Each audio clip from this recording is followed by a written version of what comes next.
Oke, baik. Kita sudah selesai dengan structure dan listening ya, teman-teman. Hari ini kita akan mulai pembahasan pertama mengenai apa ya, bagian terakhir di TOEFL yaitu reading, teman-teman. Oke, dan di reading yang pertama ini nanti ini saya gabung ya. Jadi hari ini adalah eee, 2 materi saya jadikan satu, oke. Jadi langsung saja, teman-teman.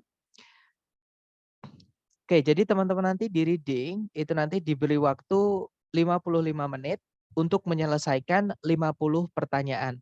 Nah, 50 pertanyaan ini nanti dibagi menjadi 5 teks ya.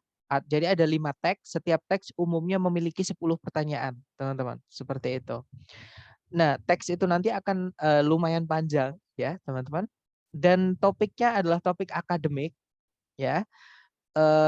Dan tidak semua informasi yang ada di teks itu ditanyakan, sehingga tipsnya adalah teman-teman jangan baca teksnya dulu, oke? Dibaca soalnya dulu. Oke, jadi, baca soal dulu baru kita nanti akan tahu letak informasinya di mana atau apa yang kita akan lakukan, seperti itu. Kemudian karena reading ini sama kayak listening ya teman-teman, yaitu comprehension, maka atau pemahaman.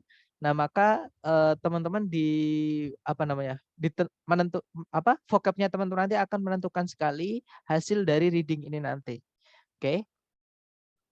Nah, dari teman-teman membaca soal dulu, nanti teman-teman akan, tahu harus mengambil langkah yang mana.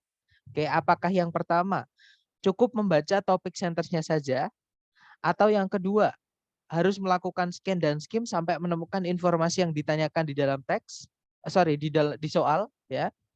Atau yang ketiga yaitu make an inference, apakah teman-teman harus melakukan atau membuat atau menarik suatu kesimpulan atau membuat tebak-tebakan berdasarkan informasi yang ada di teks, seperti itu. Oke, dan hari ini, hari pertama reading kita akan mempelajari, tips yang pertama ya, yaitu membaca topik sentence. Jadi ada teman-teman soal reading, itu yang cara mengerjakannya kita cukup membaca topik sentence-nya saja. Oke, topik sentence itu adalah, kalimat pertama di setiap paragraf. Oke, teman-teman. Nah, jenis soal pertama yang cara mengerjakannya teman-teman cukup membaca kalimat pertama di setiap paragraf adalah pertanyaan yang menanyakan main idea. Ya, dan pertanyaan yang menanyakan main idea itu pasti keluar, teman-teman. Di soal reading TOEFL pasti keluar, pasti ada soal ini. Oke. Nah, main idea itu apa? Main idea itu adalah gagasan utama atau ide pokok. Jadi ada soal reading TOEFL itu yang menanyakan gagasan utama atau ide pokok dari teks tersebut yang ditanyakan atau bahan pembahasan ya, teman-teman, yang penulis ingin kembangkan melalui teks yang dia tulis. Seperti itu. Nah, kalau dulu kita belajar structure, mungkin teman-teman masih ingat dengan istilah subjek. Subjek kan kalimat itu harus ada dua, teman-teman. Subjek sama predikat. Subjek itu adalah apa atau siapa yang pengen kita omongkan atau pengen kita bahas. Nah, kalau di dalam ranah teks atau paragraf atau misalkan artikel bacaan utuh, itu namanya adalah main idea atau gagasan pokok. Ya, sebenarnya sama aja. Kadang di soal nanti juga disebutnya dengan subjek juga, teman-teman. Kadang disebutnya dengan main point, kadang nyebutnya dengan primary concern, kadang main discussion, kadang topik, kadang title, ya. Jadi nama-namanya bisa berubah-ubah di soal, tapi intinya sama. Kalau teman-teman ditanyai istilah-istilah tadi ya di soal, misalkan teks main idea dari teks di atas itu apa? Teman-teman cukup baca topik sentence-nya saja, yaitu kalimat pertama di setiap paragraf. Dipahami, kemudian teman-teman hubungkan dengan pilihan A, B, C, D. Nah, untuk contoh soalnya, seperti ini ya, teman-teman. Yang saya bilang tadi untuk reading, jangan dibaca teksnya dulu, karena teman-teman tidak akan menemukan di soal reading itu cuma satu paragraf seperti ini ya. Ini hanya contoh, teman-teman. Minimal yang saya temui paling pendek di soal reading itu hanya ada 2 paragraf. Tapi 2 pun itu panjang-panjang, teman-teman. Oke. Jadi kalau kita baca teksnya dulu itu akan membuang waktu. Jadi kita baca soalnya dulu. Di situ soalnya berbunyi, apakah topik dari teks ini? Nah, karena yang ditanyakan topik itu nama lain dari main idea ya atau gagasan pokok, ya sudah kita baca topik sentence-nya yaitu kalimat pertama di setiap paragraf. Nah, karena paragraf cuma satu ya kita baca kalimat pertama saja ya. Kalimatnya berbunyi, dalam filsafat atau filosofinya John Dewey, sebuah perbedaan yang signifikan dibuat antara kecerdasan dan kemampuan menggunakan logika. Nah, intinya adalah John Dewey itu berfilsafat, teman-teman. Kalau kecerdasan dan kemampuan menggunakan logika itu berbeda. Oke, kita cek ABCD ya. Yang alfa, kecerdasannya John Dewey. Bukannya di teks disebutkan John Dewey tidak menceritakan kecerdasannya sendiri. Berarti alfa bukan. Di teks itu John Dewey menceritakan kecerdasan semua orang. Jadi secara umum. Seperti itu. Kalau yang Bravo, perbedaan yang dibuat oleh John Dewey. Mengenai apa? Di sini nggak jelas. Perbedaan itu banyak sekali. Bravo kurang jelas ya, teman-teman. Tidak menjawab alias tidak selesai. Nanti kalau kita pilih yang Bravo, nanti menimbulkan pertanyaan lagi. Bravo bukan. Kalau yang Charlie, ide-idenya Dewey mengenai kemampuan menggunakan logika. Nah, di teks tadi yang disebutkan bukan cuma kemampuan menggunakan logika, tapi juga kecerdasan. Nah, berarti yang Charlie ini ada informasi yang hilang atau yang kurang. Berarti Charlie bukan. Kalau yang Delta, bagaimana kecerdasan itu berbeda dari kemampuan menggunakan logika dalam karya-karyanya Dewey. Nah, ketemu ya, jawabannya adalah yang Delta, teman-teman. Yang nyambung dengan kalimat pertama di setiap paragraf tadi. Nah, dari contoh ini mungkin ada yang mau ditanyakan dulu, teman-teman, silakan. Sebelum ke latihan ya. Nggak ada? Baik, kalau nggak ada, kita lanjut ke latihan. Nanti teman-teman coba dulu ya. Dan kalau dapat vocab baru seperti biasa, nanti teman-teman boleh tanyakan atau dicatat kalau sudah disebutkan ya. Oke, di sini ada 2 soal. Satu soal di reading itu waktunya 1 menit, teman-teman. Oke, dicoba dulu berarti di sini 2 menit ya. Dimulai dari sekarang, silahkan teman-teman.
Oke, 2 menit sudah habis, teman-teman. Silakan jawabannya dikirim di chat sedapatnya teman-teman dulu ya. Nanti kita bahas. Baik, ada jawaban alfa-alfa, alfa Bravo, alfa Charlie atau Bravo Charlie. Oke, kita ada juga Charlie Bravo. Oke, kita cek bersama ya. Di situ nomor 1 pertanyaannya, yang manakah di antara berikut ini yang paling mendeskripsikan topik dari teks di atas? Karena yang ditanyakan topik, kita baca kalimat pertama di setiap paragraf ya. Karena paragrafnya cuma 1 ya sudah kita baca kalimat pertama saja. Kalimat pertama berbunyi, for Knox, yang terletak di Kentucky merupakan situs dari sebuah benteng militer Amerika Serikat. Namun dia itu lebih dikenal sebagai tempat penyimpanan emas Fort Knox. Brankas raksasa yang menyimpan tumpukan tabungan emas pemerintah Amerika Serikat. Nah, tadi ngomongin Fort Knox dan fungsinya ya, teman-teman, yang mana dia adalah tempat penyimpanan emas pemerintah Amerika Serikat. Kita cek ABCD. Yang alpha, the city of Fort Knox, Kentucky. Kotanya Fort Knox yaitu Kentucky. Bukan ya, bukan ngomongin Kentucky-nya, teman-teman. Oke, tapi lebih ngomongin ke Fort Knox-nya. Jadi kata Kentucky di situ hanya sebagai namanya apositif yang dulu kita pelajari itu atau informasi tambahan. Oke. Tapi bukan itu yang dibahas intinya, yaitu yang dibahas Fort Knox-nya, teman-teman. Berarti alpha bukan ya. Kalau yang Bravo, the Federal Gold Depository. Tempat penyimpanan emas pemerintah Amerika Serikat. Nah, ketemu ya. Jawabannya adalah yang Bravo, teman-teman. Kalau yang Charlie, benteng militer Amerika Serikat yang terletak di Fort Knox. Nah, ini bukan ngomongin bentengnya. Memang di Fort Knox itu ada benteng, tapi benteng militer ya. Di kalimat pertama tadi disebutkan kalau Fort Knox itu merupakan sebuah situs dari sebuah benteng militer Amerika Serikat. Nah, tapi bukan ngomongin benteng militer Amerika Serikat, tapi ngomongin Fort Knox-nya, ya teman-teman. Yang mana ada fungsi lain, yaitu dia juga menyimpan emas. Seperti itu. Berarti Charlie bukan ya. Kalau yang Delta, gold bullion itu adalah emas batangan atau batangan emas seperti itu. Bukan ya, karena batangan ini bukan ngomongin batangan emas, teman-teman. Oke, berarti jawabannya adalah yang Bravo. Oke.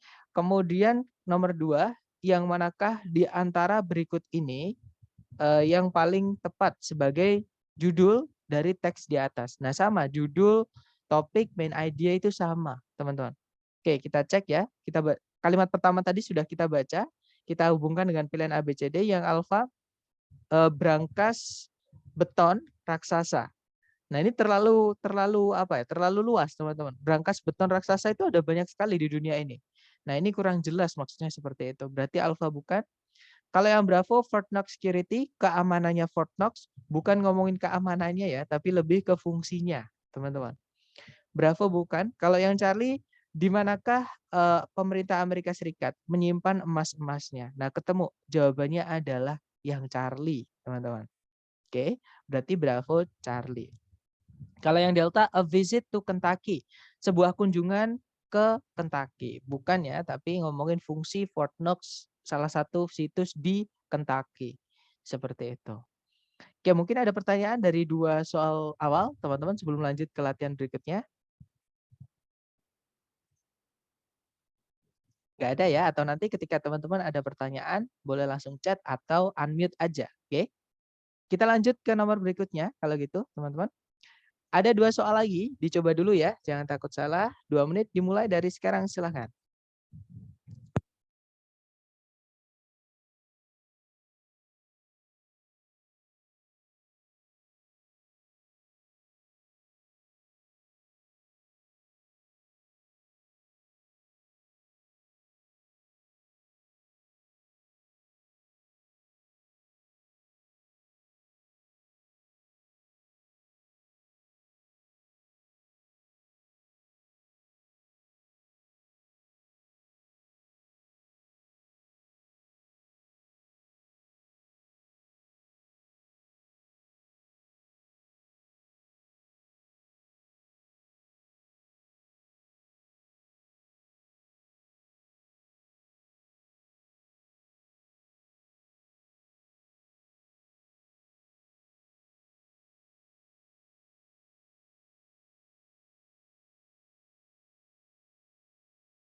Oke, 2 menit sudah habis, teman-teman.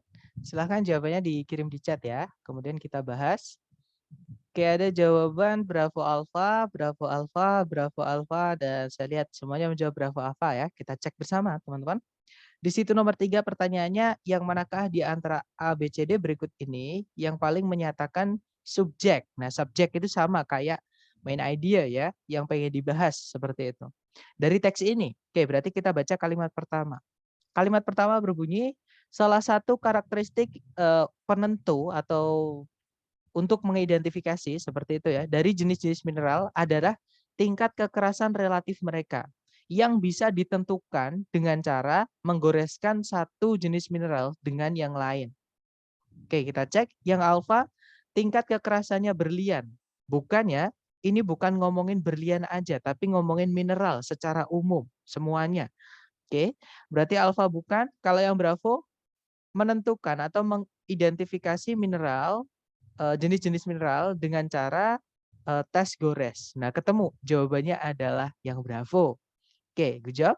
Nomor 4, gagasan utama dari teks ini adalah bahwa, nah sama, gagasan utama berarti kalimat pertama ya. Kita cek teman-teman. Yang alfa, tingkat kekerasan dari sejenis mineral itu bisa ditentukan dari atau dengan cara atau dari kemampuannya untuk meninggalkan goresan atau tanda pada mineral yang lain. Nah, ketemu teman-teman, ada kata make a mark itu sama kayak scratch ya, meninggalkan goresan atau tanda seperti itu. Oke, jawabannya berarti yang alfa. Oke, good job teman-teman. Lanjut ya ke nomor berikutnya. Nah, di sini ada satu soal berarti 1 menit. Dimulai dari sekarang, silahkan teman-teman.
Oke, 1 menit sudah habis. Silahkan jawabannya dikirim di chat, teman-teman.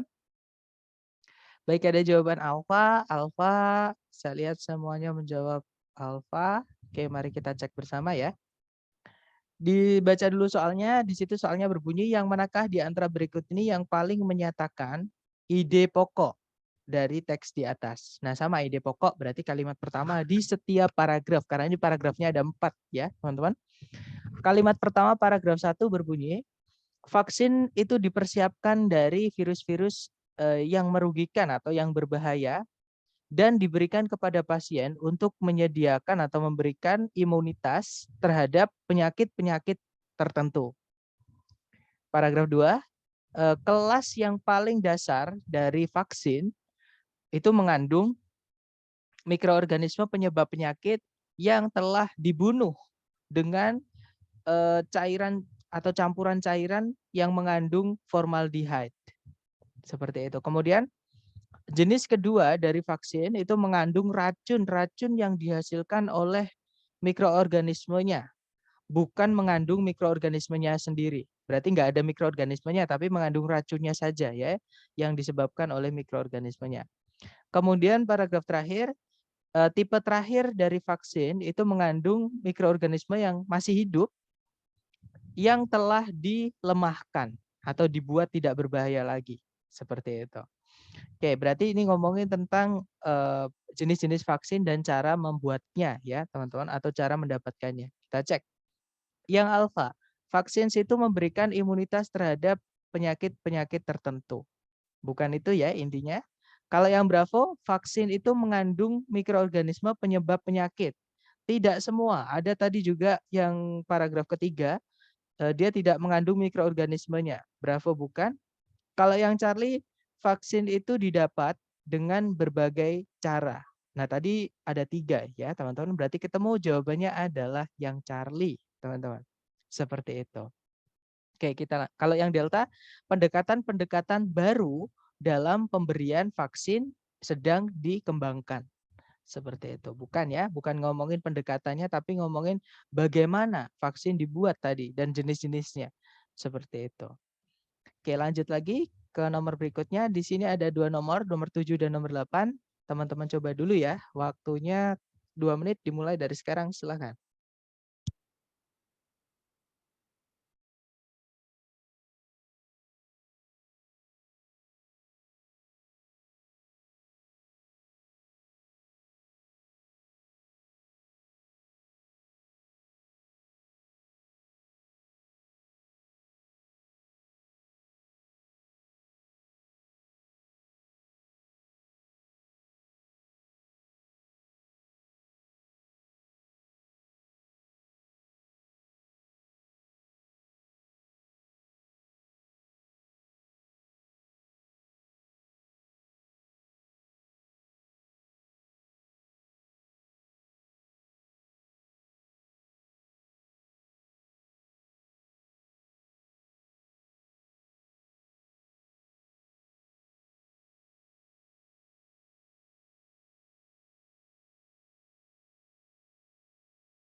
Oke, 2 menit sudah habis, teman-teman. Silahkan jawabannya dikirim di chat ya. Kemudian kita bahas.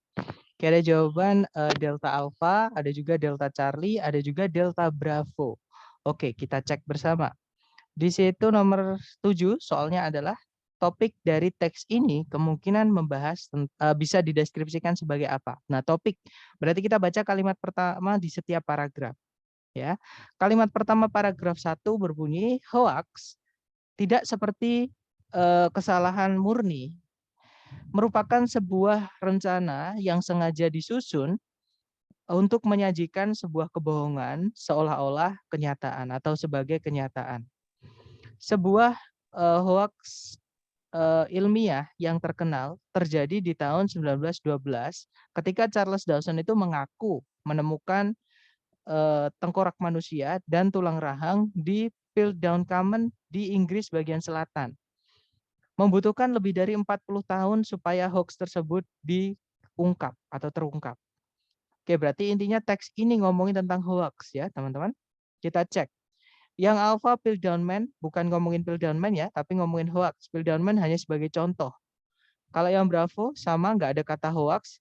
A, B, C, D yang ada kata hoax cuma satu, yaitu yang Delta. Teman-teman, ya sudah berarti jawabannya yang Delta. A definition, itu paragraf 1, definisi hoax ya. Dan contoh dari hoax. Contohnya dari hoax tadi disebutkan di paragraf kedua dan paragraf ketiga ya, teman-teman. Oke, berarti nomor 7 jawabannya Delta. Nomor 8,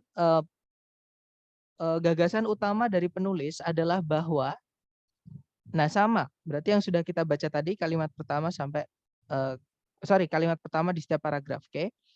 Di situ yang alfa berbunyi, berbagai jenis hoax itu telah dilakukan. Kemungkinan alfa bisa, kita tahan dulu. Kalau yang Bravo, Charles Dawson itu menemukan sebuah tengkorak manusia dan tulang rahang. Nah, ini hanya contoh aja yang Bravo ya. Sedangkan teks ini bukan cuma ngomongin itu, teman-teman. Lebih yang diomongin hoax-nya, bukan pengakuannya Charles Dawson. Oke, berarti Bravo bukan. Kalau yang Charles Dawson itu bukanlah seorang pria yang jujur. Nah, bukan ngomongin Charles Dawson ya, teman-teman. Sekali lagi, di sini ngomongin tentang hoax. Charles Dawson itu penemuannya hanya sebagai contoh saja.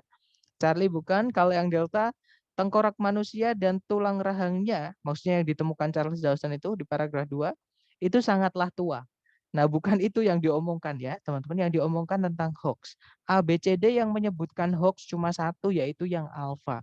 Ya sudah, berarti jawabannya adalah yang alfa ya, teman-teman. Jadi kita kembali lagi ke apa yang pengen diomongkan. Itu adalah subjek.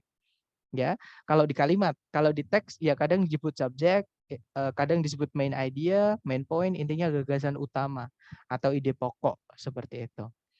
Oke, itu tadi teman-teman dari jenis soal pertama yang cara mengerjakannya cukup membaca kalimat pertama di setiap paragraf. Mungkin ada yang mau ditanyakan dari teman-teman, silakan.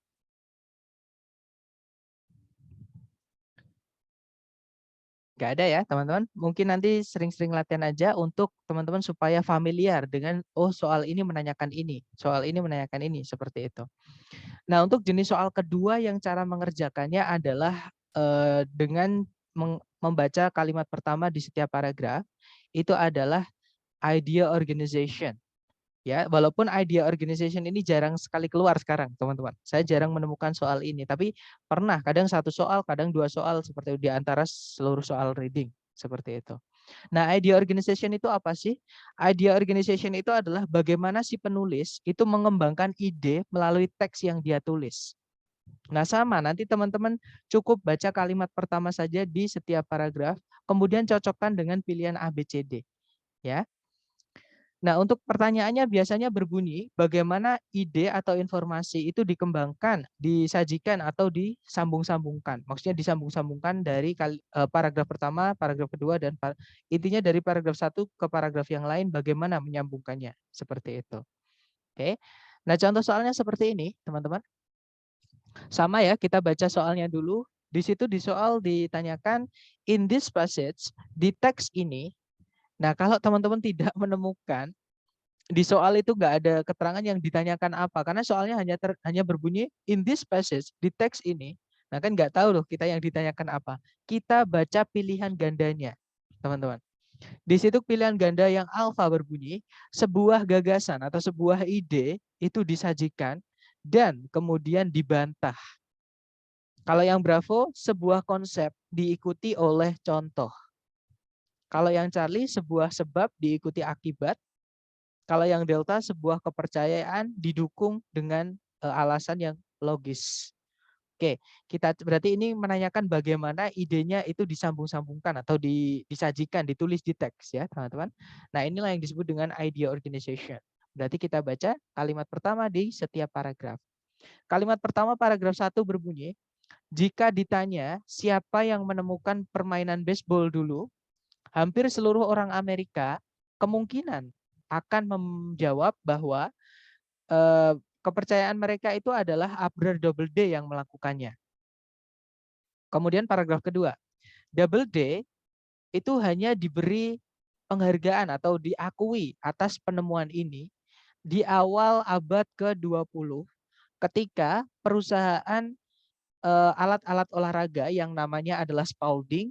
Kalau ada huruf besar di tengah seperti ini berarti ini nama ya, nggak perlu ditranslate teman-teman. Jadi perusahaan alat-alat olahraga yang namanya Spalding itu memberikan komisi atau memberikan perintah untuk melakukan penelitian mengenai siapa yang menemukan permainan baseball. Nah, berarti Double D itu bukan yang menemukan, dia hanya diminta untuk meneliti saja, teman-teman. Oke, berarti ketika dia meneliti itu sebenarnya udah ditemukan permainan baseball, cuman orang-orang nggak tahu gitu ya. Kemudian paragraf terakhir, sekarang hampir seluruh sejarawan olahraga sepakat bahwa Double D itu sebenarnya tidak memiliki peranan apa-apa atau tidak memiliki andil apa-apa dalam perkembangan baseball. Nah, berarti tadi di paragraf pertama itu disebutkan suatu fakta atau suatu ide, gagasan seperti itu ya. Kemudian paragraf kedua dan paragraf ketiga itu membantah ide tersebut. atau membuktikan kalau ide tersebut itu salah. Seperti itu. Berarti kita cek ABCD lagi. Yang alfa sebuah ide atau gagasan itu disajikan dan kemudian dibantah. Nah, berarti ketemu ya, jawabannya adalah yang alfa. Tadi ide yang disajikan adalah orang-orang itu percaya yang menemukan baseball itu Abner Doubleday. Padahal bukan. Jadi sama penulisnya dibantah di paragraf 2 dan paragraf 3. Seperti itu, teman-teman. Nah, mungkin ada pertanyaan dari contoh soal ini. Sebelum lanjut ke latihan soal, silakan.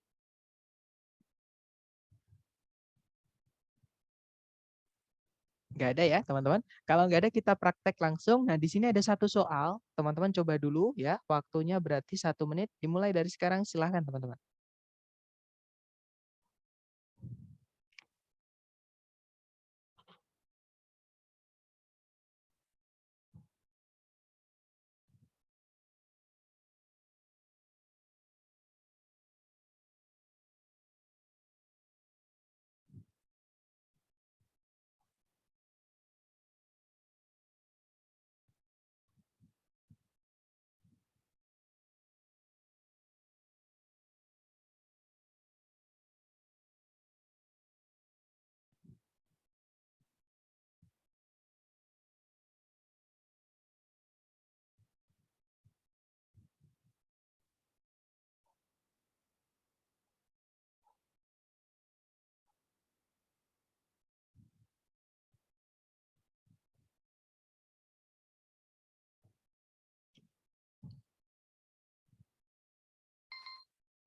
Oke, 30 detik, 1 menit sudah habis, teman-teman. Silahkan dikirim jawabannya. Sorry. Baik, ada yang menjawab Bravo, ada juga jawaban Delta. Oke, kita cek bersama ya. Di situ nomor 1 pertanyaannya, bagaimanakah informasi di teks itu dikembangkan? Oke, kita cek kalimat pertama setiap paragraf berarti ya, karena ini idea organization.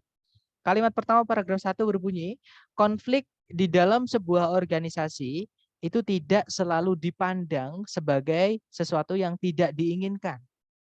Kemudian paragraf kedua, menurut pandangan tradisional mengenai konflik, konflik itu berbahaya bagi sebuah organisasi.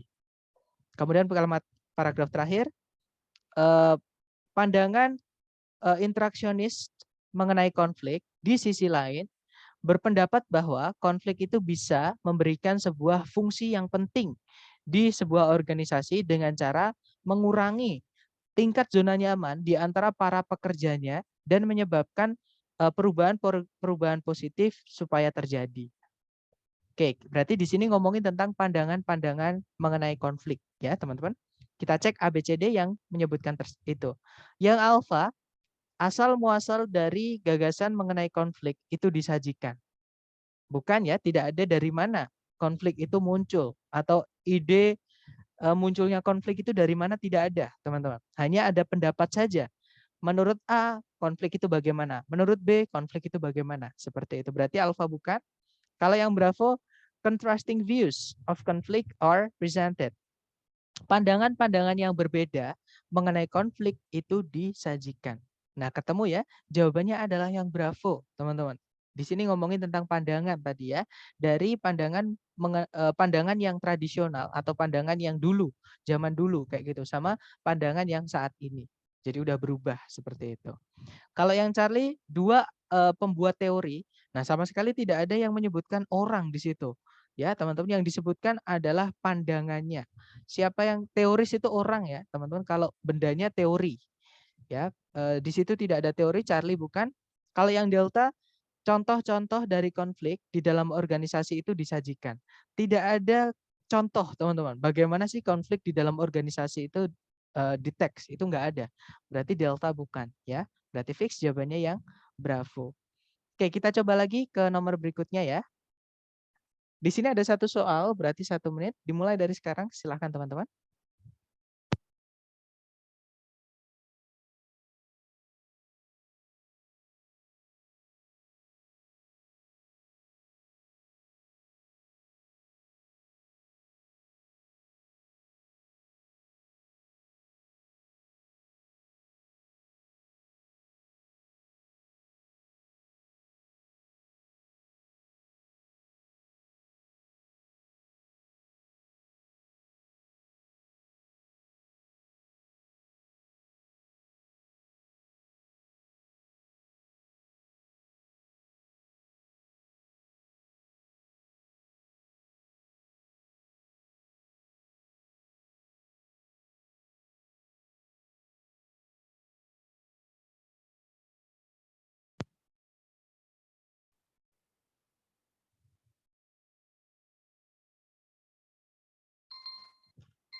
Oke, 1 menit sudah habis. Silahkan jawabannya teman-teman dikirim di chat ya. Oke, jawabannya bravo, bravo, dan saya lihat semua menjawab bravo. Kita cek bersama teman-teman. Di situ nomor 3 pertanyaannya, jenis informasi apa yang dimaksudkan atau disebutkan, dibahas di paragraf pertama. Nah, kalau ini hanya menanyakan paragraf pertama, ya sudah berarti kita cukup baca kalimat pertama paragraf pertama, teman-teman. Kalimatnya berbunyi, IQ atau tingkat kecerdasan itu didefinisikan sebagai rasio dari rasio dari umur mental seseorang terhadap umur kronologikalnya. Dengan rasionya itu digandakan dengan 100 atau dikalikan dengan 100 untuk menghilangkan desimalnya atau 0 komanya, ya. Nah, di sini ada kata is defined, didefinisikan sebagai, berarti ini ngomongin tentang definisi dari IQ. Berarti jawaban nomor 3 adalah yang bravo. Oke, good job teman-teman. Oke, next ya, ke nomor berikutnya. Di sini ada satu soal, nomor 5, dicoba dulu, waktunya 1 menit, dimulai dari sekarang, silahkan teman-teman.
Oke, 1 menit sudah habis.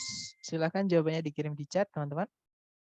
Oke, ada jawaban Charlie. Oke, kita cek bersama, teman-teman. Di situ nomor 5 pertanyaannya adalah bagaimana informasi di teks ini dikembangkan. Oke, berarti kita baca kalimat pertama setiap paragraf. Paragraf pertama berbunyi, danau terbesar di Amerika Serikat bagian barat adalah Great Salt Lake, sebuah danau air asin di tengah-tengah daratan di di barat lautnya Utah, tepat di sebelah atau di luar dari atau tepat setelah dari ibu kota negara Salt Lake City. Kemudian paragraf kedua, meskipun Great Salt Lake itu dialiri oleh aliran-aliran atau sungai-sungai air tawar, dia atau danau Great Salt Lake tadi itu sebenarnya lebih asin dibandingkan samudra yang ada di seluruh dunia ini. Oke, berarti dia lebih asin dibandingkan lautan. Kemudian paragraf terakhir, Great Salt Lake itu bisa berubah-ubah secara drastis atau secara besar-besaran dari ukuran normalnya, yaitu 1.700 mil persegi, tergantung pada kondisi cuaca yang berkepanjangan. Nah, ini ngomongin tentang Great Salt Lake ya, teman-teman. Yang pertama itu kalimat pertama paragraf 1 memperkenalkan kalau danau terbesar itu Great Salt Lake di Amerika Serikat bagian barat. Oke. Kemudian paragraf kedua ngomongin tentang kalau Great Salt Lake itu ternyata lebih asin dibandingkan lautan. Kemudian paragraf terakhir, Great Salt Lake itu ukurannya bisa berubah-ubah secara drastis seperti itu. Oke, kita cek ABCD. Yang alfa, 2 karakteristik yang tidak umum atau yang tidak biasa dari Great Salt Lake dibahas. Nah, ketemu ya.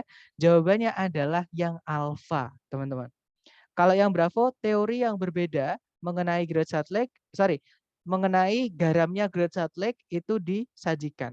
Bukan tentang ngomongin tentang garamnya aja ya, tapi ukuran juga, teman-teman, yaitu yang paragraf terakhir. Kalau kita pilih yang bravo, paragraf terakhir berarti nggak dianggap. Bravo bukan.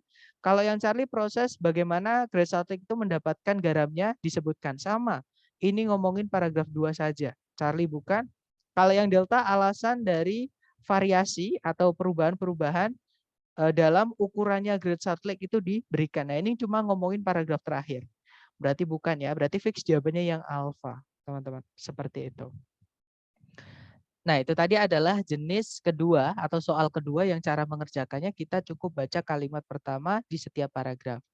Nah, mungkin ada pertanyaan dulu sebelum kita lanjut ke jenis soal terakhir yang cara mengerjakannya cukup membaca kalimat pertama di setiap paragraf. Silahkan teman-teman.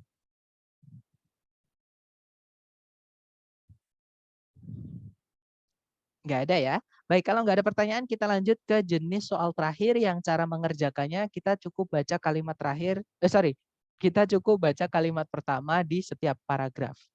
Oke, yaitu jenis soal yang menanyakan tone, purpose, sama course. Nah, tone itu adalah emosi atau suasana hati ya, atau nuansa yang penulis ekspresikan ke dalam teks tersebut, teman-teman. Oke, kemudian kalau purpose ya berarti maksudnya penulis itu kira-kira nulis itu supaya apa? Nah, itu kita hubungkan dengan pilihan A, B, C, D. Kalau course itu adalah bidang keilmuan yang membahas mengenai teks tersebut atau mata kuliah apa Kak yang membahas topik dari teks tersebut. Kira-kira kalau misalkan dibahas di kelas itu di kelas apa seperti itu. Nah, pertanyaannya nanti akan menyebutkan semuanya, teman. Jadi kalau menanyakan tone ya berarti tone ditulis. Jadi what is the tone? Kalau menanyakan course atau bidang keilmuan atau mata kuliah apa ya pasti ditulis in what course, di mata kuliah apa.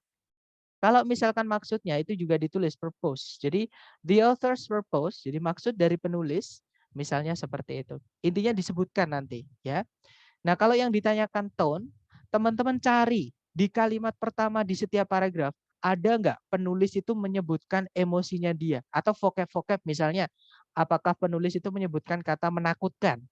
Nah, kalau penulis menyebutkan kata menakutkan, misalnya membuat penulis takut, berarti penulis ini takut. Cari A, B, C, D yang berarti menyebutkan takut. Apakah penulis ini menyebutkan di kalimat pertama di setiap paragraf itu ada nggak ungkapan misalnya bingung. Penulis ini bingung, berarti kita cek A, B, C, D yang bingung. Misalnya seperti itu. Dan jika teman-teman tidak menemukan emosi-emosi yang ditulis sama penulis, artinya penulisnya netral. Maksudnya netral itu penulisnya hanya ingin memberikan informasi saja. Atau ingin mendeskripsikan sesuatu saja. Jadi supaya pembacanya itu jadi tahu. Nah, itu untuk tone ya teman-teman. Kalau purpose, maksudnya. Nah, kalau maksud ini kita pahami aja kalimat pertama di setiap paragraf, kemudian kita sambungkan dengan pilihan A, B, C, D. Ya, teman-teman. Kemudian kalau yang ditanyakan bidang keilmuan apa, nah kita cari kata kunci atau vocab-vocab yang dipakai di kalimat pertama di setiap paragraf. Ya, itu nanti kita hubungkan dengan pilihan di A, B, C, D. Nah, untuk contoh soalnya seperti ini, teman-teman. Sama ya, untuk reading kita baca soalnya dulu. Di situ soalnya berbunyi nomor 1, maksud dari teks ini adalah untuk, nah yang ditanyakan maksud, kita baca kalimat pertama di setiap paragraf. Nah di sini kalimatnya paragrafnya cuma 1, ya sudah kita baca kalimat pertama saja. Kalimatnya berbunyi, in cold blood, punyanya Truman Capote, merupakan sebuah contoh atau sejenis contoh dari sebuah contoh yang terkenal dari novel non-fiksi. Sejenis karya tulis populer yang berdasar pada kejadian-kejadian faktual atau kejadian nyata, di mana penulisnya itu berusaha untuk mendeskripsikan alasan-alasan yang melatar belakangi kejadian tersebut, pikiran-pikiran yang melatar belakangi kejadian tersebut, dan emosi-emosi yang menggiring kepada kejadian nyatanya atau kejadian aslinya seperti itu. Nah, intinya di sini ngomongin salah satu contoh dari novel non-fiksi, yaitu karyanya Truman Capote judulnya In Cold Blood. Ya, teman-teman, kita cek ABCD. Yang alfa membahas sejenis contoh dari suatu genre atau jenis sastra tertentu. Maksudnya novel non-fiksi tadi. Ya, berarti ketemu langsung. Jawabannya adalah yang alfa. Ya, teman-teman. Jadi si penulis pengen membahas, pengen menyampaikan pembahasan mengenai contoh dari sebuah karya tulis novel non-fiksi seperti itu. Kalau yang Bravo memberikan cerita atau memberitahu mengenai cerita dari In Cold Blood. Nah, ketika kita baca kalimat pertama tadi, kita nggak tahu, tidak menjawab bagaimana cerita dari In Cold Blood. Artinya penulis bukan pengen nyeritain itu, teman-teman. Oke, nyatanya cuma In Cold Blood itu hanya sebagai contoh. Di situ disebutkan is a well-known example, hanya sebagai contoh saja. Bravo bukan? Kalau yang Charlie menjelaskan alasan-alasan Truman Capote untuk menulis In Cold Blood. Nah, ketika kita baca kalimat pertama tadi, kita tidak tahu alasannya apa. Truman Capote menulis In Cold Blood. Berarti tidak menjawab ya yang Charlie, artinya Charlie bukan, teman-teman. Kalau yang Delta mendeskripsikan bagaimana Truman Capote itu melakukan penelitian atau meneliti novel non-fiksinya itu. Bukan ya, itu tidak menjawab. Kita tidak tahu bagaimana Truman Capote meneliti novelnya, teman-teman. Ketika membaca kalimat pertama tadi. Artinya bukan delta yang dibahas ya. Berarti jawabannya yang alfa tadi. Oke. Nomor 2. Yang manakah di antara berikut ini yang paling mendeskripsikan tone dari teks di atas tadi? Nah, ketika kita baca kalimat pertama tadi, teman-teman, tidak ada penulis menyebutkan perasaannya dia ya atau emosinya dia, teman-teman. Oke, otomatis penulis netral, hanya pengen pembacanya tahu saja. Oke, kita cek ABCD. Yang alpha cold, kejam, bukan ya. Bravo sadistik, sadis atau kejam. Nah, nggak mungkin ada satu soal jawabannya 2. Alpha bravo bukan. Kalau yang Charlie emotional, campur aduk. Bukan ya, ketika kita baca kalimat pertama pun kita tidak emosi apa-apa. Kita nggak sedih, kita nggak senang, kita nggak. Intinya kita hanya tahu saja. Nah, berarti Charlie bukan. Nah, jawabannya adalah yang delta yaitu deskriptif karena penulis hanya ingin mendeskripsikan sesuatu saja ya, teman-teman. Berarti jawabannya delta. Kemudian yang ketiga, teks ini kemungkinan akan diminta atau ditugaskan untuk dibaca di mata kuliah yang mana yang di antara berikut ini. Nah, tadi kita hubungkan dengan vocab-vocab yang dipakai, teman-teman. Di situ ada novel non-fiksi ya, ada novel non-fiksi, kemudian type of writing, karya tulis, kemudian ada author, penulis, ya. Kita cek ABCD yang ada hubungan dengan vocab-vocab tersebut. Yang alpha, criminal law, hukum kriminal. Hukum kriminal nggak ada hubungannya dengan penulis, nggak ada hubungannya dengan novel. Ya, alpha bukan. Yang bravo sejarah Amerika. Sama ya teman-teman, sejarah Amerika pasti ya yang dibahas harusnya perang misalnya. Atau misalnya adalah krisis pangan misalnya di sana. Nah ini bukan, ini ngomongin tentang karya tulis, berarti bravo bukan. Kalau yang Charlie, modern American novels. Novel-novel Amerika modern. Nah ketemu, di sini malah disebutkan langsung yaitu novel. Berarti nomor 3 jawabannya adalah yang Charlie. Seperti itu teman-teman. Oke, nah dari ketiga contoh tadi, mungkin ada yang masih ingin ditanyakan dari teman-teman, silahkan.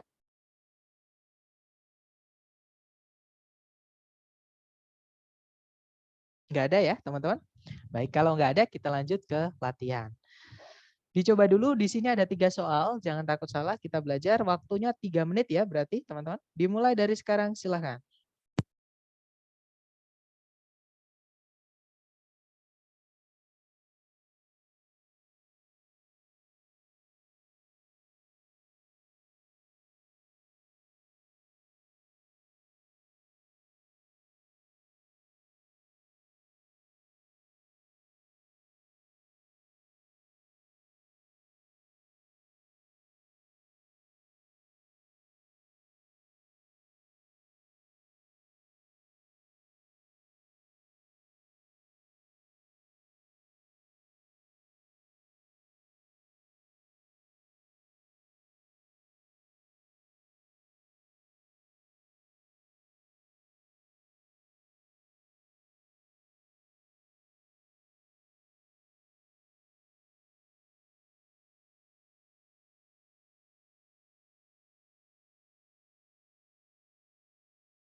Oke, 30 detik sudah habis. Silahkan jawaban teman-teman dikirim di chat ya. Kemudian kita bahas.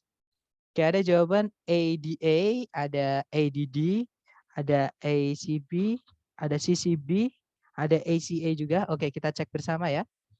Nomor 4 pertanyaannya adalah, nomor 4 pertanyaannya adalah, yang manakah di antara berikut ini yang paling mendeskripsikan maksud penulis di dalam teks ini? Nah, kita cek bersama teman-teman. Berarti kalimat pertama ya di setiap paragraf. Hingga saat ini, pengakuan-pengakuan yang didapat dari terduga atau terdakwa seperti itu ya. Jadi terdakwa dalam keadaan dihipnotis belum diakui sebagai barang bukti oleh pengadilan-pengadilan di Amerika Serikat.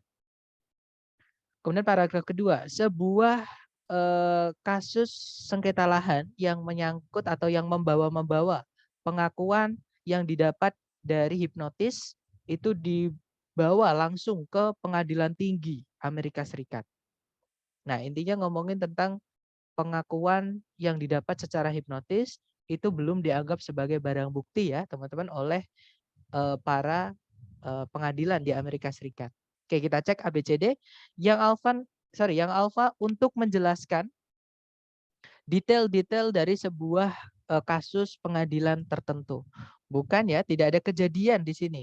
Ya, di sini ngomongin tentang apa ya, penjelasan saja mengenai pengakuan yang didapat dari orang yang dihipnotis itu kalau di pengadilan dianggap apa enggak seperti itu. Bukan suatu kejadian. Berarti alfa bukan ya. Kalau yang Bravo untuk mendemonstrasikan atau menjelaskan alasan pengakuan-pengakuan yang didapat dari hipnotis itu tidak bisa dipercaya. Nah, kalau kita pilih yang Bravo, seolah-olah semua hipnotis itu salah, teman-teman, atau nggak bisa dipercaya. Sedangkan konteks di dalam teks tadi atau di bacaan tadi itu hanya dalam ranah hukum saja, hanya oleh pengadilan saja. Oke, karena tidak bisa dibuktikan. Seperti itu. Oke, berarti Bravo bukan. Kalau yang Charlie untuk menjelaskan atau memperjelas peran dari pengadilan tinggi dalam memvalidkan atau memvalidasi atau menjelaskan kevalidan dari pengakuan-pengakuan yang didapat dari orang-orang yang dihipnotis. Bukan ya, di sini bukan ngomongin perannya pengadilan tinggi, tapi ngomongin tentang bagaimana status pengakuan-pengakuan yang didapat dari hipnotis. Kalau yang delta untuk menjelaskan status hukum dari pengakuan-pengakuan yang diperoleh secara hipnotis. Nah, ketemu jawabannya adalah yang delta, teman-teman. Kemudian nomor 5, tone atau nuansa yang dituangkan penulis ke dalam teks ini bisa dideskripsikan sebagai. Nah, tadi penulis tidak ada menyebutkan perasaannya dia ya. Kita baca pun sepertinya datar. Maksudnya penulis tidak tidak emosional, tidak menyebutkan emosinya.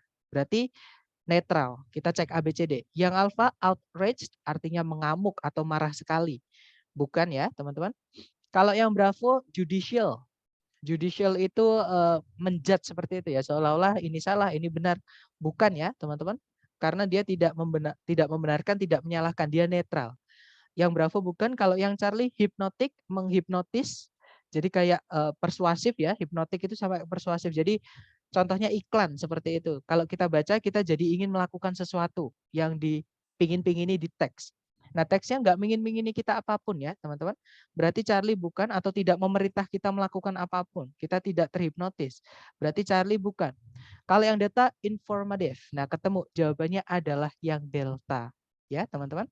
Karena si penulis hanya ingin menginformasikan sesuatu saja, yaitu status pengakuan yang didapat dari hipnotis dalam ranah hukum di Amerika Serikat.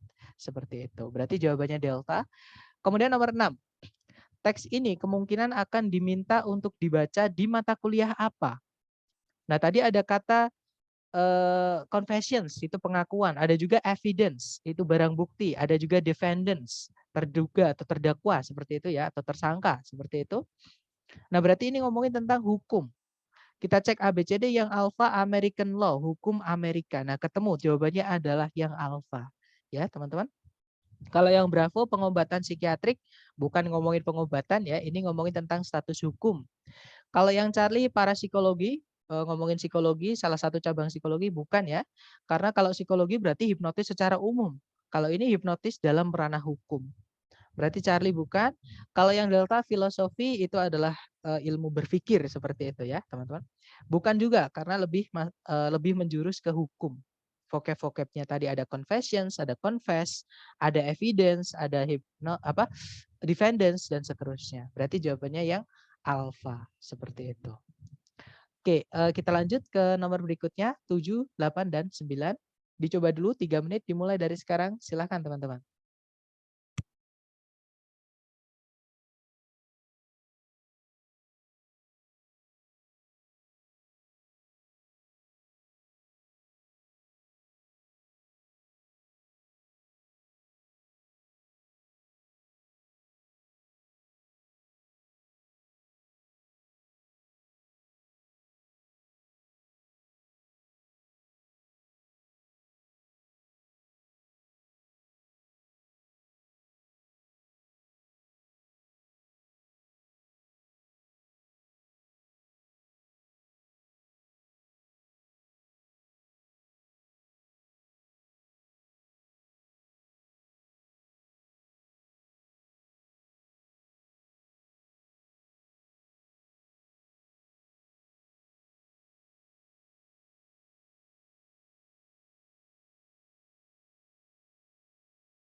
Oke, 3 menit sudah habis, teman-teman.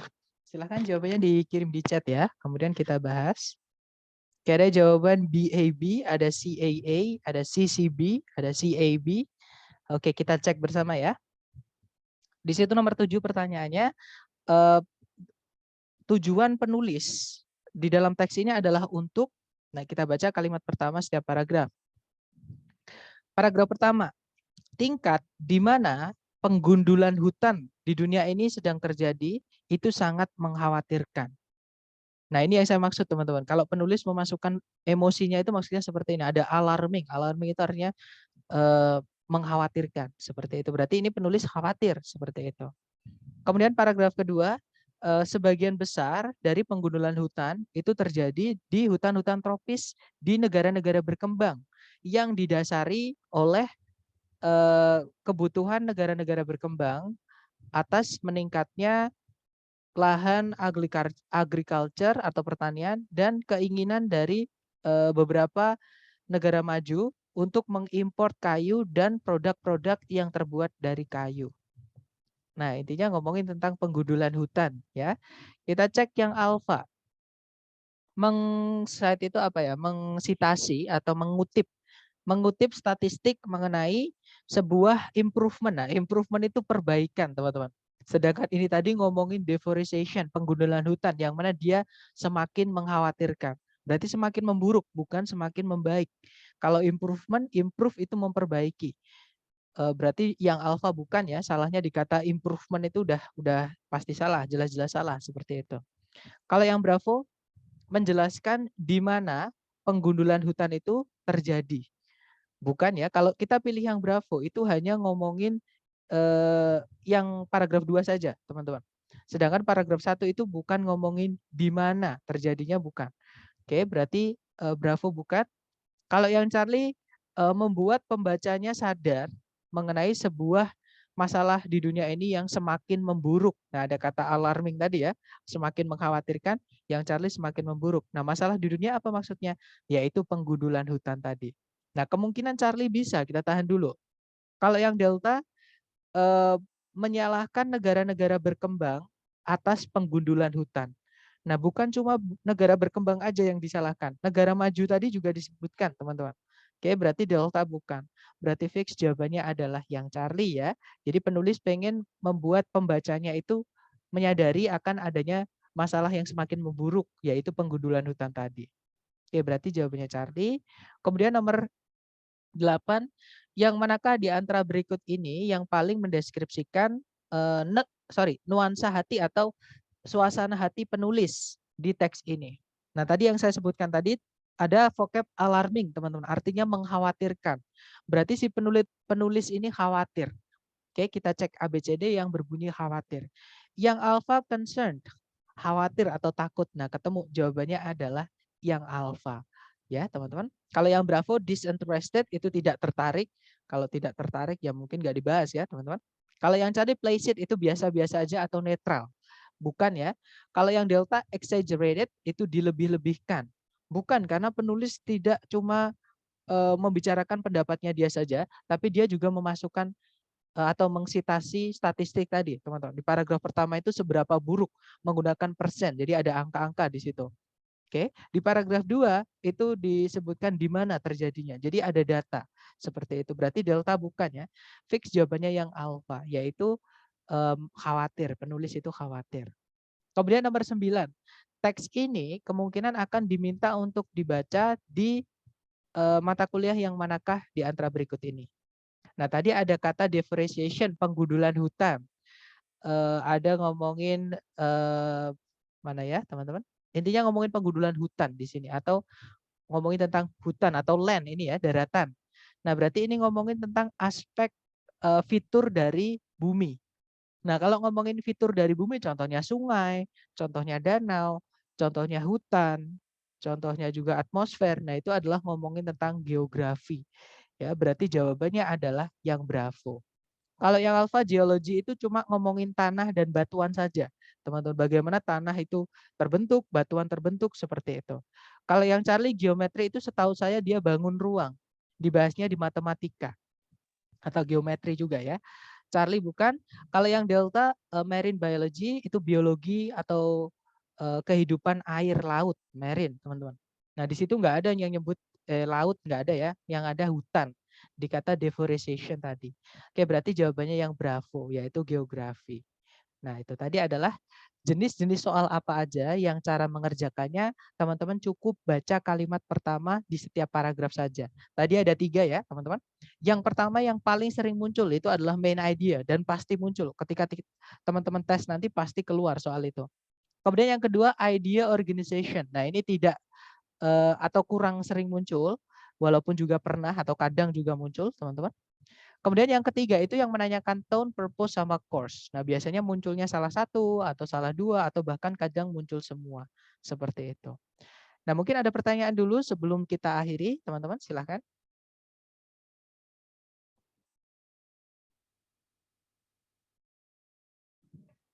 Nggak ada ya? Baik, kalau nggak ada, saya harap nanti teman-teman kalau ada waktu dicoba di latihan, nanti akan kalau butuh apa-apa bisa japri saya, nanti saya bantu lewat WhatsApp. Okay, thank you so much for having me today, everyone. I'll see you next time. The last I say, Assalamualaikum warahmatullahi wabarakatuh. Thank you. Okay, have a great day, everyone.